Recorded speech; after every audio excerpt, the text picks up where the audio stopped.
Hello বন্ধুরা, এটা দেখে কি মনে হয়? এটা একটা ম্যাজিক মশলা তৈরি করেছি আমি, সেটা একটু আপনাদের সাথে শেয়ার করলাম।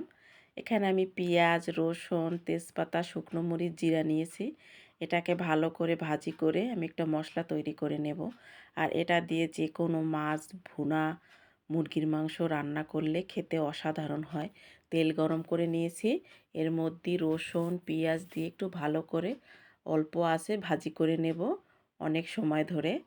এই যে পেঁয়াজটা আমার একটু লাল লাল হয়ে আসছে, এখন আমি এর মধ্যে একটু হলুদ দিয়ে দেব।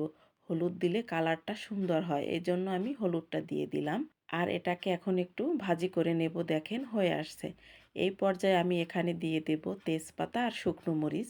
একটু পরে দিলাম যাতে শুকনো মরিচের কালারটা ঠিকঠাকই থাকে, এই জন্য। এখন আমি দিয়ে দেব এর মধ্যে জিরা। এই যে জিরাটা দিয়ে দিলাম। আর এটা দিয়ে যে কোনো কিছু রান্না করলে আপনার তরকারির স্বাদ দ্বিগুণ বেড়ে যাবে। আপনারা এটা তৈরি করে অবশ্যই রান্না করবেন। আর এই যে দেখেন আমার ভাজিটা হয়ে গেছে, এখন আমি নামিয়ে ফেললাম। একটা ব্লেন্ডারের সাহায্যে আমি এটাকে গুঁড়া করে নেব। আর এই যে দেখেন আমার গুঁড়া করা হয়ে গেছে।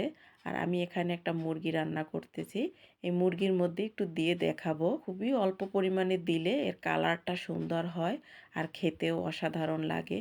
এ দেখেন আমি এর মধ্যে দিয়ে দিলাম, আর নেড়ে চেড়ে এর কালারটা কতটা সুন্দর আসছে, অনেক মজাদার হয়। আর বাকি মশলাটা আমি রেখে দেবো এভাবে করে। যেহেতু আমাদের সামনে রমজান, এভাবে একটা মশলা করে নিলে আমাদের অনেক ভালো হবে রান্না করতে। ডিপ ফ্রিজে সংরক্ষণের জন্য আমি ৩-৪ ঘন্টার জন্য রেখে দিয়েছিলাম, ৩-৪ ঘন্টা পরে ফিরে আসছি।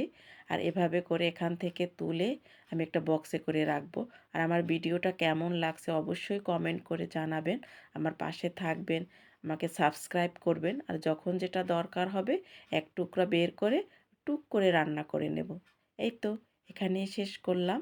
আল্লাহ হাফেজ।